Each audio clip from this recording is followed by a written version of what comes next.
temu PPID KPU Kabupaten Semarang, berbagi kisah penuh arti dari balik data publik. Let's share insight terbuka, terpercaya, bermakna di ruang temu PPID.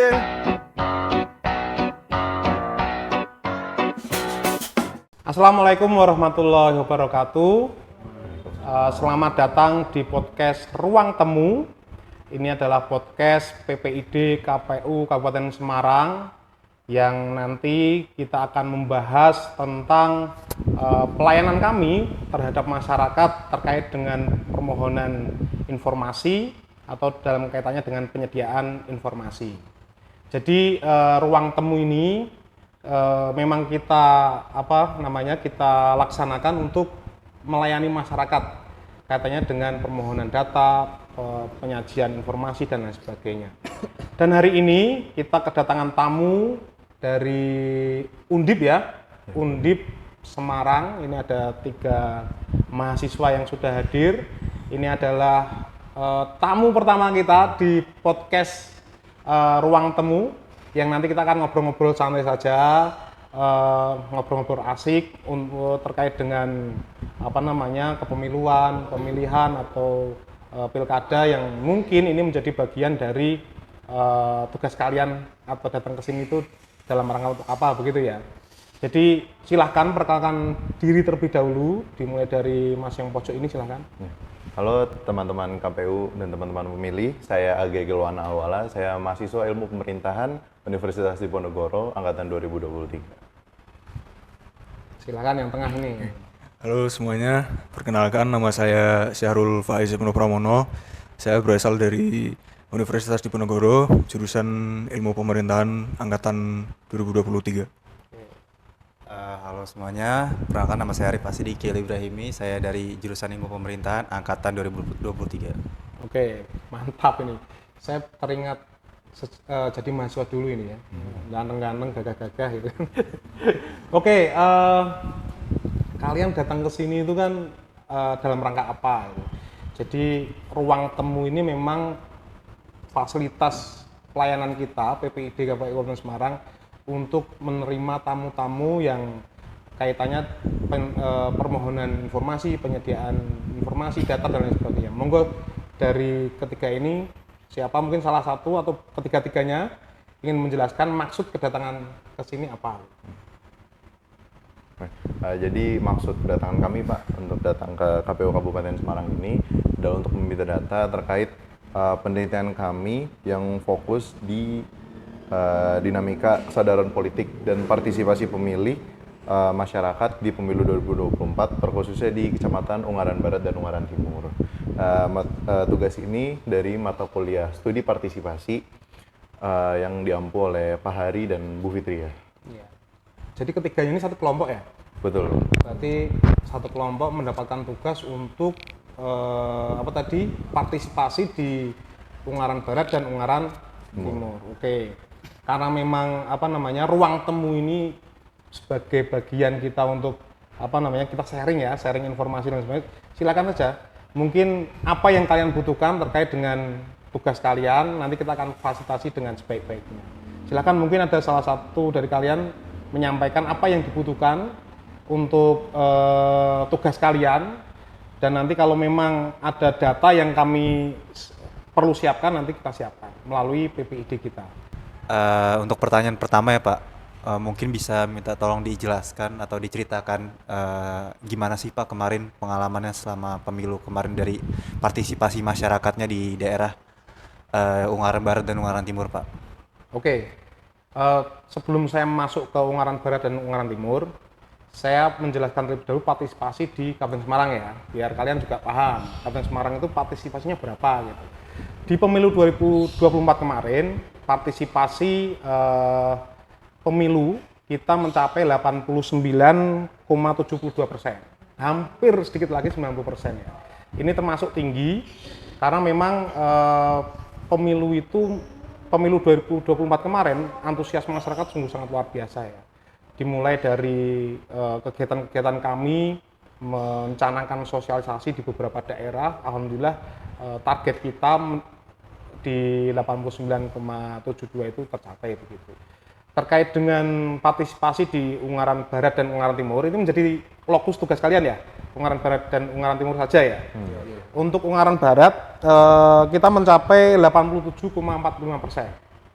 Jadi lebih kecil sedikit dibandingkan partisipasi seluruh kabupaten ya. Kalau di Ungaran Timur itu 88,13%. Jadi itu angka yang menurut saya luar biasa tinggi karena memang partisipasi masyarakat itu penting sebagai bagian legitimasi kepemiluan kita. Oke, ada lagi pertanyaan, silakan. Baik, mungkin aku izin follow up ya Pak dari pertanyaan pertama kami. Kalau dilihat dari angka partisipasi pemilihan di pemilu 2024 kemarin di 2 kecamatan itu, perbandingannya dengan pemilu 2019 tuh apakah meningkat Pak partisipasinya atau justru menurun Pak? Iya, untuk partisipasi dibandingkan dengan pemilu 2019 kita meningkat ya. Di pemilu 2019 itu kita masuk ke 87%, dan kita sekarang 89%, jadi meningkat sekitar 2%-an. Jadi alhamdulillah kita meningkat ya, Mas Age ya, siapa? Mas Benar, Age ya. benar. Silakan dilanjutkan. Oke, baik. Untuk pertanyaan yang kedua itu dari KPU Kabupaten Semarang itu apa saja strategi sosialisasi atau program pendidikan politik yang dilakukan pihak KPU untuk meningkatkan kesadaran politik bagi masyarakat gitu Pak di selama pemilu 2024. Oke, terkait dengan sosialisasi kita memang memiliki beberapa kegiatan sosialisasi, dan itu sesuai dengan peraturan KPU yang diterbitkan oleh KPU RI. Jadi memang KPU RI itu memiliki target sasaran sosialisasi. Yang pertama terkait dengan segmen. Jadi kita punya segmentasi. Ada segmen pemilih pemula, ya kan? Terus kemudian ada perempuan, ada disabilitas, ada kaum marginal dan lain sebagainya. Jadi dari segmen-segmen itu kita memiliki strategi sosialisasi yang berbeda-beda. Contoh pemilih pemula yang ada di SMA ya, Kita pada saat itu turun langsung ke SMA melalui pendidikan politik, pemilihan OSIS, pemilihan ketua OSIS dan lain sebagainya. Jadi kita turun sosial langsung ke mereka dan kita berikan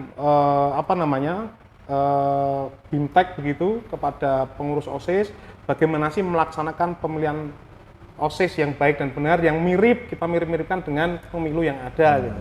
Sehingga kita punya semacam kayak buku pedoman pemilos kita punya, sehingga menjadi acuan seluruh SMA di Kabupaten Semarang untuk melaksanakan pemilos. Itu yang pertama.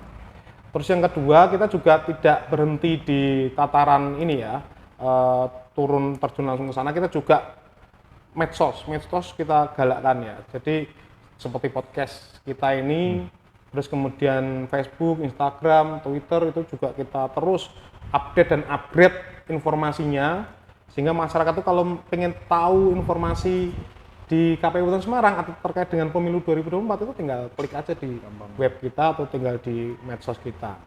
Terus kemudian terkait dengan tadi kan banyak segmen ya, di kelompok perempuan ya kita masuk ke dalam organisasi perempuan, bahkan PKK itu di seluruh di Kabupaten Semarang sudah kita masuki untuk sosialisasi itu. Ya kalau di KPU itu ada ad hoc ya. Ad hoc itu bukan anak buah, ad hoc itu mitra kita yang ada di bawah kita, ada di kecamatan, ada di desa ya. Jadi kalau di kecamatan ada PPK, di desa itu ada PPS, dan yang paling bawah itu namanya KPPS. Dan mereka itu memiliki kewajiban juga, wewenang juga untuk melakukan sosialisasi. Nah, jadi kita nggak hanya yang dari sini aja, ada PPK itu 19 kecamatan dikali 5 orang, sudah berapa itu kan?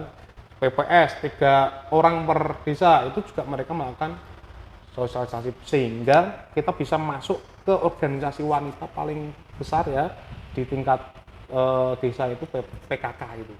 PKK juga kita masuki. Terus organisasi kewanitaan yang lain seperti Aisyah, terus kemudian Muslimat dan sebagainya itu kita juga masuk ke sana.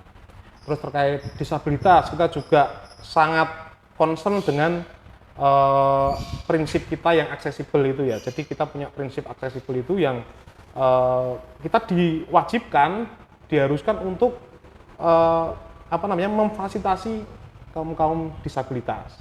Seperti kegiatan kita juga ada yang secara khusus mengundang kaum disabilitas untuk mendengarkan istilahnya mendengarkan keluh kesah mereka terkait pelaksanaan pemilu. Kadang-kadang di TPS itu ada KPPS yang nggak paham kalau ada yang tunanetra gimana, itu mereka hadir di situ untuk menyampaikan partisipasinya. Gitu. Jadi gini Mas, partisipasi itu sebenarnya tidak hanya diukur dari data yang saya sampaikan tadi ya. Jadi lebih dari itu, partisipasi itu ya terkait dengan kegiatan-kegiatan masyarakat yang ikut serta dalam tahapan-tahapan pemilu itu juga partisipasi sebenarnya. Nah, kalau di dalam konteks ini, KPU RI itu menerbitkan namanya indeks partisipasi masyarakat. Jadi ukurannya itu tidak hanya partisipasi ini, tapi lebih ke hal yang bersifat kualitatif ya, tidak hanya sekedar angka kuantitatif saja, tapi sudah masuk ke wilayah kualitatif. Itu Mas Ibnu ya, Mas Ibnu. Ada lagi? Berarti kalau saya boleh perjelas terkait accessibility untuk kaum disabilitas, berarti apakah ada perlakuan khusus Pak untuk mereka? Apakah seperti yang tidak memiliki kemampuan berjalan itu ada remet apa bahasa Indonesia, ada seperti tanjakan gitu Pak, seperti di depan untuk kursi roda, atau mungkin ada surat suara yang menggunakan braille atau bagaimana Pak untuk realisasi? Terkait dengan itu pasti kita juga memfasilitasi karena kita punya asas aksesibel itu tadi, sehingga dampak dari aksesibilitas itu apa ya, di TPS misalnya, TPS itu ada aturan tidak boleh ditempatkan di tempat yang tinggi gitu kan, tidak aksesibel kepada kaum disabilitas, yang ada ini tangga-tangganya nggak boleh, jadi harus rata dan mereka bisa melangsungkan pemungutan dengan lancar gitu. Terkait misalnya tunanetra, kita ada surat suara braille gitu ya. Jadi kita punya itu sehingga mereka juga dalam memilih itu tahu, bisa membaca gitu kan. Dan yang kalau memang ada disabilitas fisik ya, yang mungkin ada yang cacat kaki atau tangan gitu, kita bisa bantu di TPS itu melalui pendampingan. Jadi kantor juga ini kita ramah disabilitas sehingga ada jalan khusus untuk disabilitas dan sebagainya. Gitu Mas Akia. Baik Pak. Mungkin lanjut pertanyaan selanjutnya ya, Pak. Silakan. Faktor-faktor apa Pak yang menurut KPU terkhususnya di Kabupaten Semarang yang paling mempengaruhi tingkat partisipasi pemilih, terutama di wilayah Ungaran Barat dan Ungaran Timur? Ya. Oke, terkait faktor yang mempengaruhi ya, itu ada faktor eksternal dan internal kan. Jadi kalau saya bagi menjadi dua, eksternal itu mungkin faktor yang di luar dari jangkauan atau wewenang kita ya, dalam tupoksi kita, itu eksternal. Kalau internal itu yang sesuai yang sesuatu yang bisa kita kendalikan gitu. Contoh yang eksternal, kita itu kan tidak memungkiri ya bahwa memang ada sebagian kecil dari masyarakat kita yang mungkin belum sadar terkait dengan demokrasi ini ya. Belum sadar terkait demokrasi ini. Dan itu meskipun sebagian kecil dari mereka, cuman mereka itu ya karena mungkin dalam tanda kutip apolitis gitu ya, sehingga dalam pemungutan ya mereka memilih golput gitu. Nah, golput itu sebenarnya ada di luar jangkauan kita, tapi ada di sekitar kita gitu. Nah, untuk wilayah-wilayah eksternal seperti ini kita memiliki saya pernah membuat kajian khusus sebenarnya terkait ini. Jadi mereka itu memang harus secara fokus kita melakukan pembinaan mendalam terhadap mereka. Dan kita gunakan atau kita manfaatkan KPPS ya. KPPS itu kan sebagian besar KPPS yang ada di TPS itu kan tokoh masyarakat.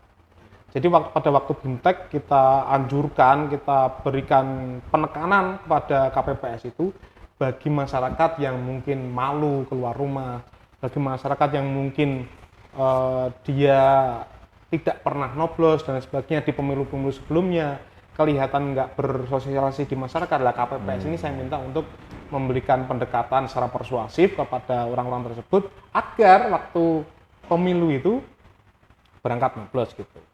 Kalau dari faktor-faktor internal, ya kita satu, karena memang kita itu punya gerakan, kita punya kegiatan yang dibiayai oleh negara untuk sosialisasi, kita gerakkan secara masif kegiatan-kegiatan kita, sebisa mungkin seluruh masyarakat Kabupaten Semarang itu, atau Ungaran Barat atau Ungaran Timur ya, itu bisa mendengar, bisa mendapatkan informasi secara cepat terkait dengan pemilu 2024. Apalagi Ungaran Barat dan Ungaran Timur kan dekat dengan kantor kita kan, pasti mereka apa yang kita lewat di depan kantor KPU misalnya, melihat kegiatan KPU yang kita harapkan kita bisa menjangkau seluruh wilayah Ungaran Barat dan Ungaran Timur itu sudah bisa menerima informasi terkait dengan kepemiluan.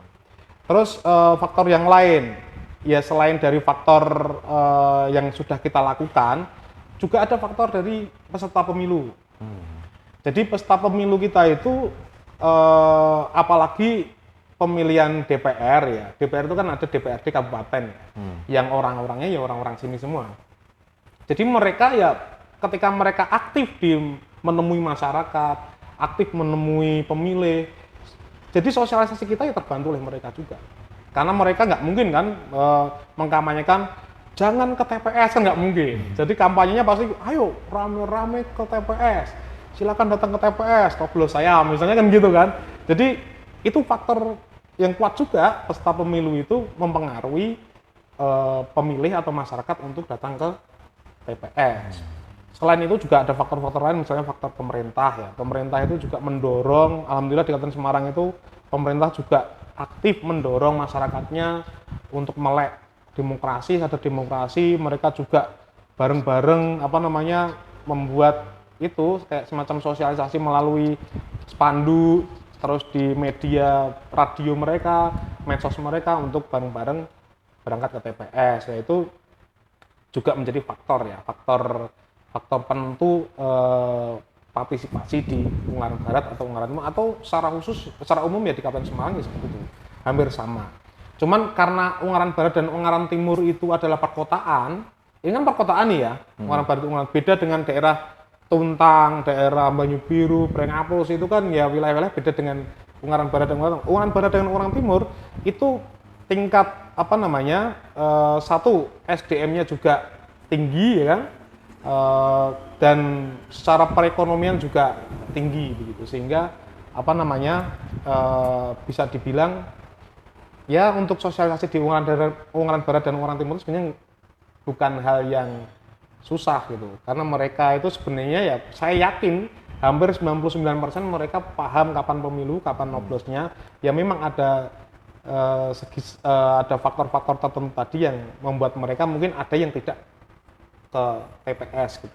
Atau mungkin sedang bekerja di luar daerah dan sebagainya, sehingga dia tidak bisa melangsungkan pemungutan di sini gitu Mas Abdul.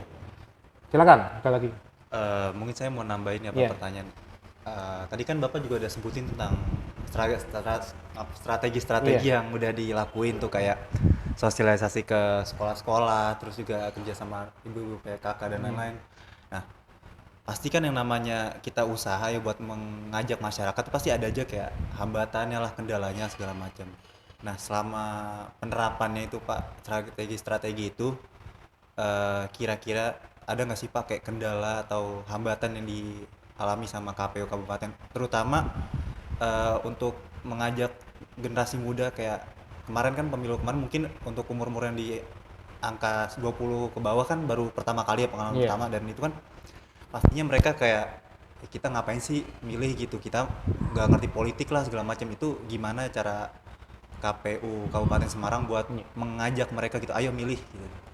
Itu Pak. Oke, jadi kita ini punya strategi khusus untuk mendekati kaum Gen Z ya bahasanya ya.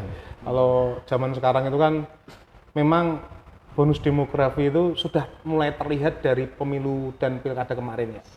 Jadi saya melihatnya siapa yang kalau Gen Z itu pemilih pemula atau kayak semacam kalian lah, ini mahasiswa ini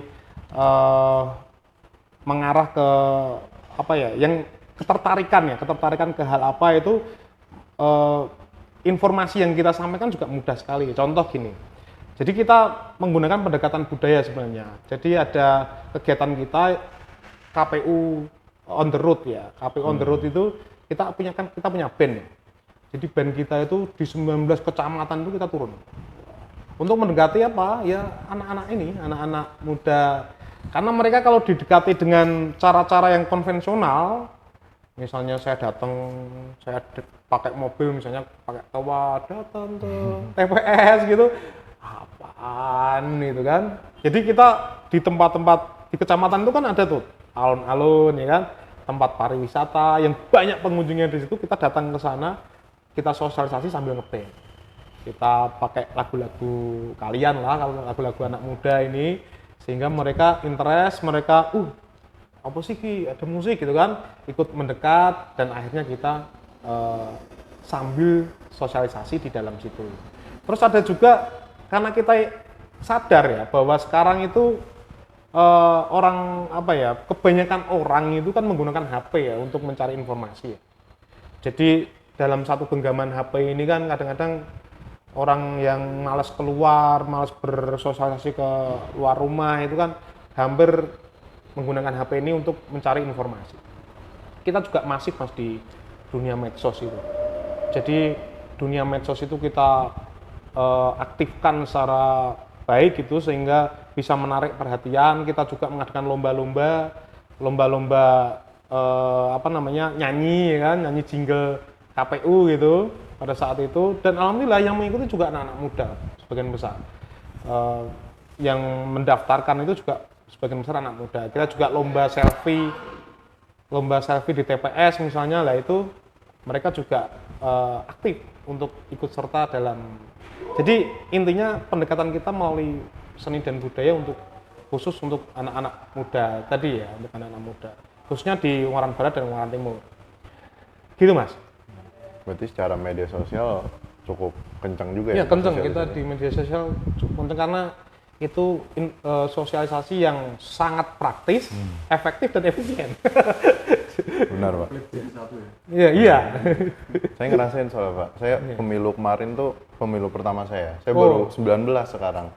Dan tahu, dan sebelum basicnya emang mahasiswa ilmu pemerintahan juga, wah tahu banyak soal pemilu tuh memang dari media sosial. Media sosial ya? Ngerasain juga kan? Iya, benar. Jadi kalau KPU itu nggak pernah pegang medsos, kalian nggak tahu mungkin ya? Mungkin Pak. informasi.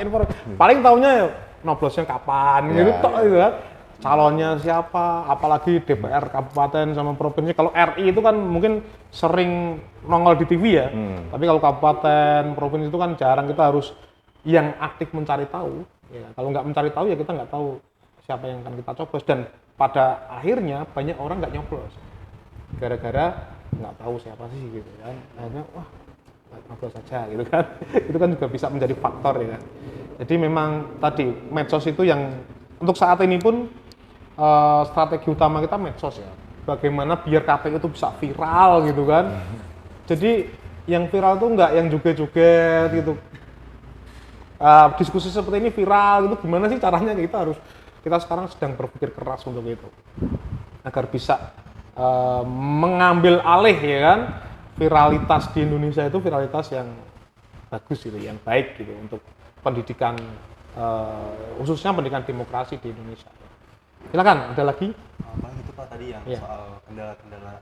Oh iya, tadi belum saya jawab ya.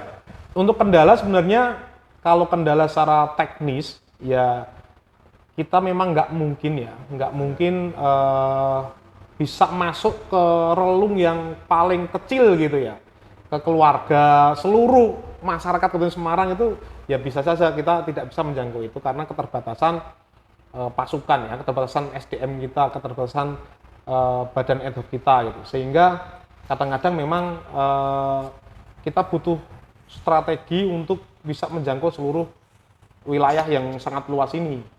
Karena wilayah yang sangat luas dan keterbatasan mobilitas kita gitu kan, sehingga mungkin yang paling pojok, paling terdepan, terluar itu belum tersentuh. Meskipun itu segmen ada di dalam peraturan KPU kita, segmen 3T itu, namun juga kita sudah melaksanakan kegiatan di 3T itu, meskipun tidak semua bisa terjangkau kan, kita juga sudah melaksanakan kegiatan 3T itu, terdepan, terluar, dan tertinggal. Jadi kita ada kegiatan itu, hanya saja nggak mungkin kan kita bisa menjangkau seluruh yang 3T itu. Namun ya apapun usaha kita, alhamdulillah PR-nya tinggal 11% lagi gitu kan. Meskipun 1% saja itu adalah bentuk berarti kita itu masih harus bekerja keras. 1% saja itu ada hak yang tidak digunakan oleh pemilih kita kan. Itu kan eman-eman, kalau bisa 100% lah, 15 semua gitu. Itu kendalanya, satu wilayahnya terlalu luas ya Kabupaten Semarang itu ya. Bandingan Salatiga itu cuma 4 kecamatan kan, 4 kecamatan ya bukan masalah gampang dan tidak, hanya saja tidak menjadi faktor kendala wilayah itu. Terus kendala yang lain, kita belum bisa menjangkau orang-orang yang secara nampak ya nggak nobles itu loh. Kita nggak bisa menjangkau semuanya. Contoh tadi yang saya sampaikan, dia pemalu, nggak mau sosialisasi di luar, atau apolitis, ya kita belum bisa menjangkau semua yang seperti itu. Contoh saja di TPS saya saja ada yang belum bisa berangkat gitu kan. Hanya ya ketika saya wawancara ya karena malu, nggak mau gitu, nggak mau keluar. Nah itu yang seperti itu yang menjadi kendala juga, karena kita jujur saja kita kan bukan dari psikolog gitu kan. Kita mungkin nanti juga akan meminta masukan dari bagaimana sih cara mereka biar bangkit, nggak apolitis, nggak asosial dan sebagainya gitu, sehingga mereka bisa terbuka berangkat ke TPS nyoblos gitu. Jadi kendalanya ya bisa jadi sumber daya kita terbatas kaitannya dengan hal-hal yang bersifat sosial, psikologi dan sebagainya itu. Gitu Mas. Oke, untuk selanjutnya geser ke soal isu-isu politik. Jadi KPU itu pasti kan menanggapi lah, ada tindakan untuk menanggapi isu-isu yang berbau politik, yang menurunkan tingkat partisipasi politik itu kan pasti banyak. Nah itu apakah apa sih bentuk tanggapan yang dilakukan KPU untuk menanggapi isu-isu politik yang bisa menurunkan partisipasi politik masyarakat gitu? Seperti itu Pak.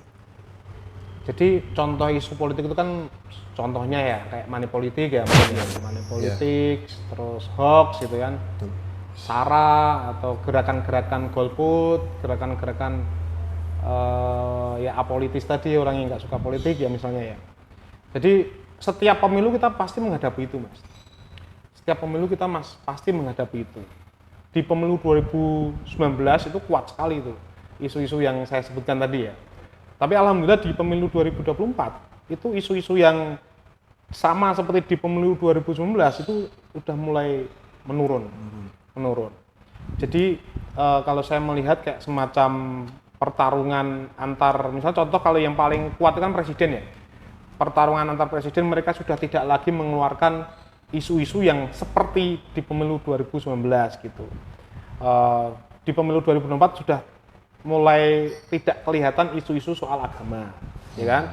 Isu-isu soal agama, suku itu sudah mulai, alhamdulillah sudah mulai menurun, bahkan tidak muncul kepermukaan. Meskipun ya ada saja berita-berita terkait agama, asasi manusia dan sebagainya itu mulai muncul, cuman nggak kuat seperti di pemilu 2019. Terus kemudian terkait dengan money politik, sekarang itu saya melihat warga itu sudah mulai cerdas terkait tanggapan mereka terkait dengan isu money politik ini ya. Alhamdulillah di Kabupaten Semarang tidak ada satupun pelanggaran money politik Mas. Jadi nanti bisa dicek di Bawaslu ya, cek di Bawaslu Kabupaten Semarang, kita di Kabupaten Semarang clear, zero accident ya. Jadi nggak ada di sini pelanggaran terkait dengan money politik dan sebagainya, itu nggak ada. Jadi isu money politik alhamdulillah di Kabupaten Semarang nggak ada, apalagi isu agama di sini juga nggak ada. Di isu-isu terkait hoax, terkait KPU, beda dengan pemilu 2019, pemilu 2014 itu sangat tinggi sekali. Alhamdulillah kemarin sudah mulai menurun, bahkan nggak ada isu hoax terkait dengan misalnya surat suara sudah dicoblos gitu. Di Kabupaten Semarang nggak ada semacam itu. Alhamdulillah di Kabupaten Semarang masyarakatnya sudah cerdas, sudah bisa memfilter ya mana berita yang apa namanya yang hoax, ini berita yang nggak benar dan lain sebagainya.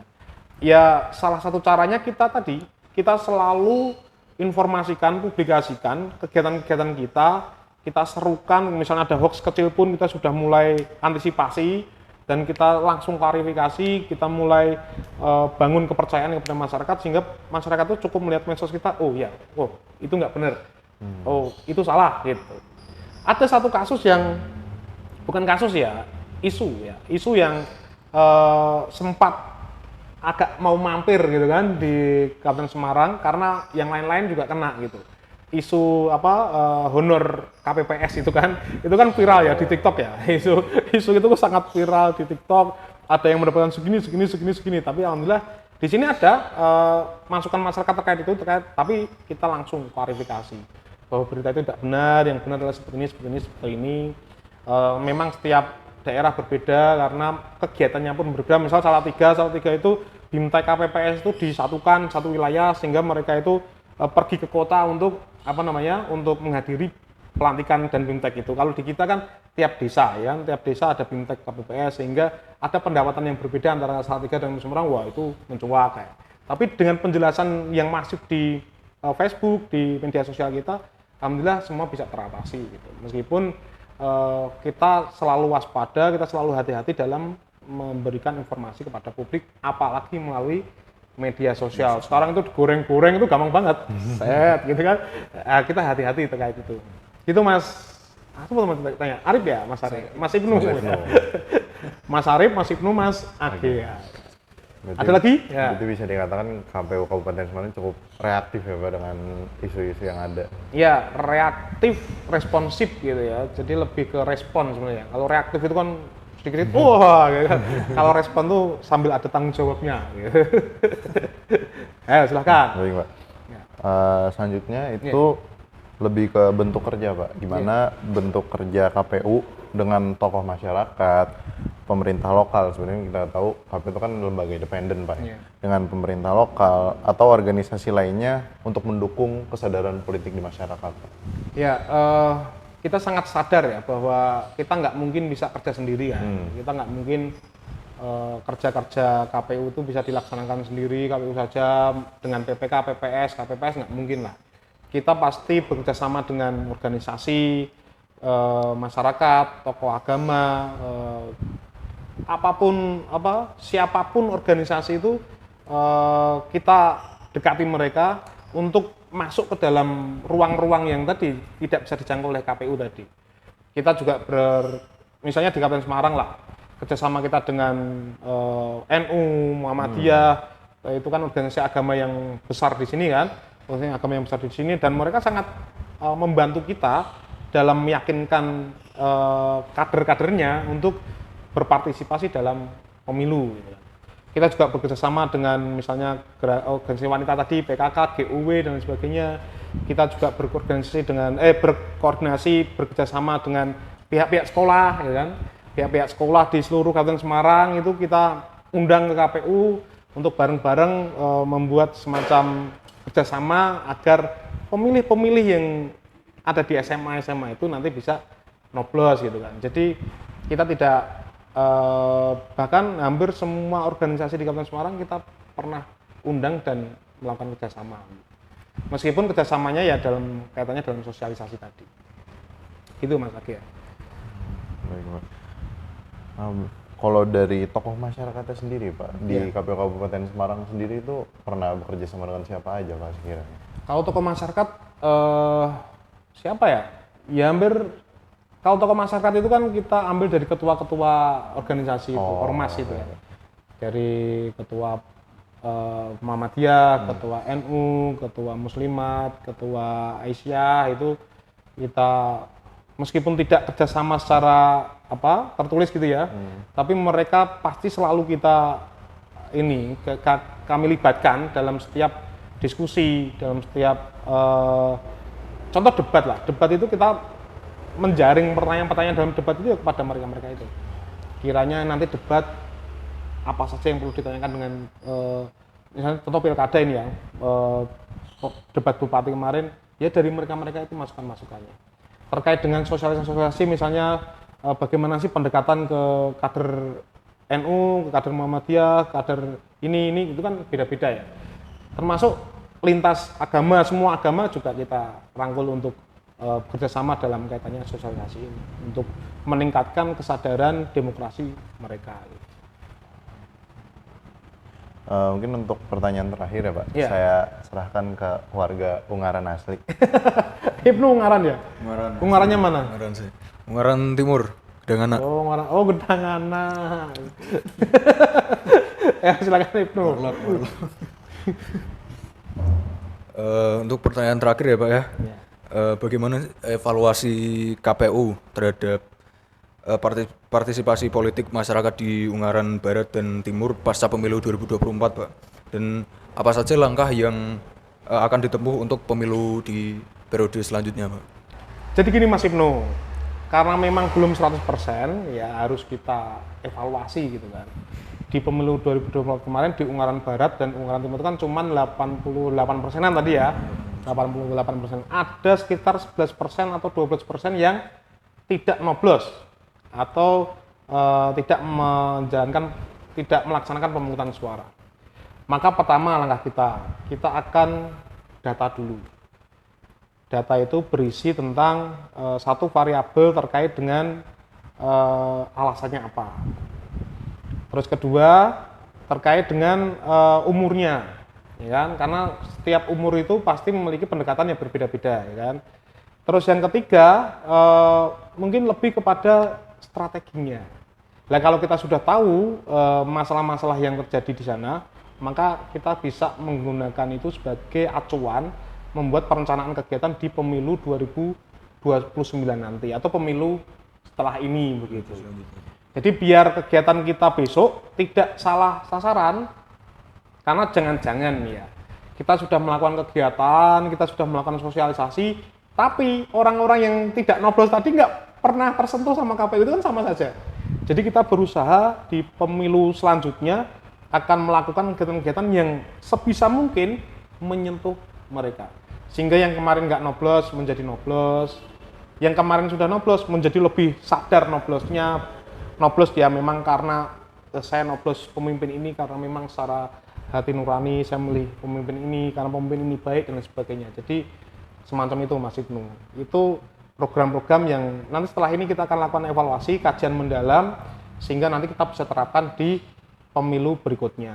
Tapi tidak menunggu pemilu berikutnya pun kita sekarang ya sudah sangat aktif melakukan kegiatan melalui podcast seperti ini, terus kemudian melalui Pemilos yang setiap minggu itu pasti ada kita kunjungan ke sekolah-sekolah. Kita juga aktifkan RPP yang ada di belakang kalian itu. RPP itu museumnya KPU Kabupaten Semarang yang di dalamnya itu ada semua kegiatan kepemiluan, pemilihan kepala daerah yang dari Kabupaten Semarang itu ada di situ semua. Nanti kalian kalau mau cari data di situ ada semua, tinggal foto-foto aja. Terus kita juga tadi masih aktifkan media sosial. Kita pengen agar media sosial kita itu bisa seperti media sosial anak muda yang lain gitu loh, yang viral gitu kan, banyak yang nge-like dan lain sebagainya gitu.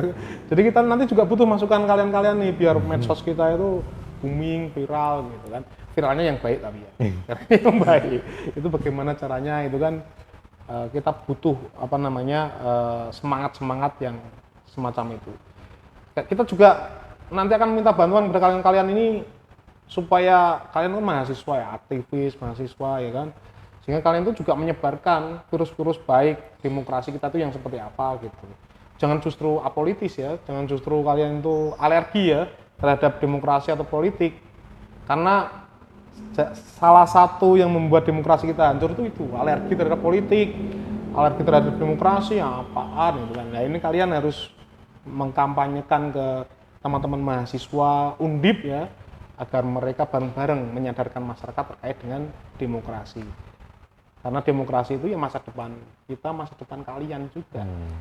Karena demokrasi yang baik tentu akan membuat masa depan kalian itu cerah. Kan gitu. Ada lagi nggak? Atau tadi yang terakhir? Itu yang terakhir, Pak. Ya, mungkin ada tambahan-tambahan gitu. Atau saya yang nanya gantian ya, maksud ditanya terus kan? Mungkin satu sih Pak yang saya penasaran. Kan di Kabupaten Ungaran Barat dan Timur tadi mencapai 88%-an sekitarannya. Saya tahu gitu, saya organisasi juga kan Pak. Dalam upaya-upaya seperti itu, selain menambah jumlah partisipasi, yang lebih sulit juga mempertahankan kan Pak. Betul, iya. Yang Bawa bilang sebelumnya ingin menjaring alasannya kenapa tidak memilih pada pemilu edisi sebelumnya. Menurut saya apakah itu cukup memungkinkan Pak? Seperti apa mungkin datang, apa mungkin menjaring lewat media sosial dan bertanya terkait alasannya bagaimana kalau orang yang tidak memilih tersebut hanya menjawab karena saya tidak ingin memilih saja. Pada akhirnya alasannya juga tidak bisa diklasifikasikan menjadi beberapa kategori tertentu kan Pak? Iya, jadi kritis nih, penanganan kritis ya. Bapak punya rencana begini-begini apa bisa dilaksanakan Pak kan gitu ya tadi ya. Logikanya gimana Pak? Ya jadi gini Mas, kita punya data itu punya Mas. Jadi data pemilih yang hadir, ya kan? Contoh TPS kalian ya, TPS kalian sekian ya. Yang hadir 2 orang ini, yang ini nggak hadir, saya kan tahu. Iya. Ini orang nggak hadir ya. Bukan saya sih, KPPS saya itu kan tahu kan. Jadi memang KPPS ini yang menjadi sumber informasi bagi kegiatan-kegiatan yang akan kita laksanakan tadi. Contoh KPPS di TPS 1, kebanyakan nggak hadir karena tidak berada di tempat Pak. Kita sudah punya data itu sebenarnya, kita sudah punya data itu karena evaluasi di pemilu 2024 itu sudah kita laksanakan kemarin ya. Jadi ya memang sebagian besar mereka tidak di rumah atau bekerja di luar di luar daerah sehingga dia tidak pulang dan ya mungkin nyoblos di daerahnya sana gitu kan. Terus yang kedua tadi yang saya sampaikan, memang ada orang-orang yang saya nggak tahu bahasa psikologinya apa ya, tapi dia memang malu gitu, malu untuk karena itu kan kerumunan ya, TPS itu banyak orang gitu, dia malu terjun ke kerumunan itu. Terus yang ketiga memang orang-orang yang dalam tanda kutip memiliki prinsip yang aku nggak seneng demokrasi gitu, aku senengnya golput wae gitu. Nah dari ketiga kategori ini saja kita bisa punya pendekatan yang berbeda kan. Contoh untuk pendekatan yang kerja, kalau kerja kan kita nggak bisa memaksa untuk pulang ya kan, nggak bisa, kecuali memang kita mengharapkan dia di sana juga melakukan pemungutan. Terus kedua orang yang di rumah tadi, kita nanti ke depan di pemilu selanjutnya kita nanti minta kita bekerjasama dengan kampus misalnya, kampus psikologi misalnya kan, untuk menerima masukan terkait dengan bagaimana sih cara tadi yang saya sampaikan, bagaimana sih cara yang pas untuk memberikan stimulus atau semangat bagi mereka agar berangkat ke TPS, termasuk disabilitas. Kaum disabilitas itu ketua disabilitas di sini ya PPDI itu juga memberikan masukan. Gini loh Pak caranya agar anggota kita itu bisa melakukan pemungutan suara. Karena kebanyakan anggota mereka PPDI itu disabilitas itu nggak berangkat karena mereka khawatir tidak bisa secara aksesibel gitu loh. Oh jangan-jangan nggak ada fasilitas untuk saya, jangan-jangan saya tidak dilayani dengan maksimal. Nah, itu masukan-masukan yang kemarin. Sehingga ketika saya membintek KPPS saya sampaikan, besok kalau ada dalam tanda kutip pemilih yang disabilitas harus benar-benar dilayani dengan baik, jangan sampai mereka kesusahan atau kesulitan untuk melangsungkan pemungutan suara. Termasuk menginformasikan kapan pemungutan dan sebagainya itu ya dengan cara-cara yang mereka pahami gitu. Nah itu kategori yang berbeda, caranya sudah berbeda. Dan terkait yang tadi yang secara prinsip memang golput gitu ya kita nanti bekerja sama dengan pemerintah, bekerja sama dengan pemerintah daerah, bekerja sama dengan pemerintah desa sampai RT RW, organisasi terkecil di wilayah kita itu untuk bareng-bareng lah meyakinkan mereka, memberikan pendidikan politik kepada mereka, sehingga minimal yang kemarin nggak berangkat nyoblos menjadi berangkat nyoblos gitu. Meskipun ya itu tidak bisa saya pastikan naik apa turun, Mas. Banyak faktor yang lain juga, banyak faktor yang sangat mempengaruhi partisipasi itu. Tapi di sisi internal tadi yang saya sampaikan, di sisi internal yang bisa kita kendalikan, yang bisa kita kerjakan itu minimal kita maksimalkan kerja situ. Tapi di luar sesuatu hal yang tidak bisa kita kerjakan ya kita berdoa saja agar negara ini semakin baik sehingga kesadaran demokrasi juga semakin baik. Gitu Mas Agia. Baik, Pak. Cukup ini. Ya, cukup. Mungkin pesannya kalau emang banyak kerjasama dengan pemerintah ya, Pak. Jangan sampai kehilangan unsur independennya, Pak. Oh iya. Kita itu memiliki apa namanya prinsip utama yang paling nomor satu itu ya independensi ya. Atau kita itu harus netral ya kan? Iya, itu harga mati itu kalau di KPU. Kalau KPU udah nggak netral, aduh kita harus netral. Oke, karena kita sudah masuk di segmen terakhir ya kan, karena kita itu podcastnya unik ya. Selama hampir 1 jam saya yang ditanya-tanya terus. Kalian bertanya ya. Biasanya kan saya yang bertanya pada kalian. Nah, di segmen terakhir ini saya yang bertanya sekarang ya. Jadi saya minta kalian untuk memberikan pesan ya, pesan kepada pemuda-pemudi di Indonesia agar mereka sadar demokrasi. Mungkin dimulai dari Agia dulu. Oke. Mungkin pesan saya, Pak, kepada pemuda. Halo, pemuda Indonesia. Hidup mahasiswa, hidup rakyat Indonesia, hidup perempuan yang melawan. Teman-teman, jangan sampai golput di pemilu selanjutnya. Dikarenakan kebijakan yang dirumuskan oleh pemangku kebijakan di negara kita akan berdampak pada hari ini maupun di masa depan. Hak pilih itu bukan cuma hak saja, tetapi Anda wajib untuk memanfaatkan hak tersebut. Jadi tolong jangan golput. Sama kayak teman-teman saya, intinya jangan golput, karena golput membunuhmu. Mantap. Oke, sekian podcast Ruang Temu kita dengan tamu-tamu yang ganteng-ganteng ini. Kita bertemu kembali di podcast Ruang Temu selanjutnya. Wassalamualaikum warahmatullahi wabarakatuh. Waalaikumsalam.